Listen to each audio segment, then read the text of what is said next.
حاجة غريبة وعجيبة. للأسف الشديد لمّا باجي أكتب مقال والناس بعض الناس يعني بتيجي تقرا المقال فبتاخد الكلمات أو الجُمل على حسب مفهومها أو على حسب القضية بتاعتها، فقُلنا ماشي، وبيتعصب للقضية كمان يعني، مع إني ممكن ما أكونش أقصد خالص في مقالي اللي هو في تفكيره يعني.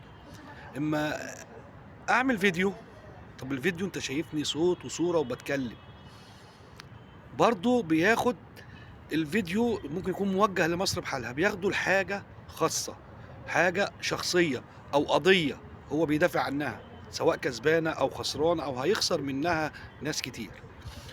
ف يعني الواحد مش عارف الناس تعمل إيه، بس أنا باقول يعني لو في حاجة لو في رادار للضمير بأمانة يعني، رادار للضمير ده الناس تبطّل تعصُّب، الناس تشتغل بذمة وضمير، الناس ما يبقاش عندها نفاق ورياء ويجروا ورا مصلحتهم بس، للأسف الشديد يعني، حتى الأيام اللي إحنا فيها ديّة اللي فيها أعداد للانتخابات في برّ مصر كلّه، أشياء غريبة وعجيبة بتحصل، كلّه بيفهم بمفهومه، وكلّه يطلع يغلط في كلّه علشان إيه؟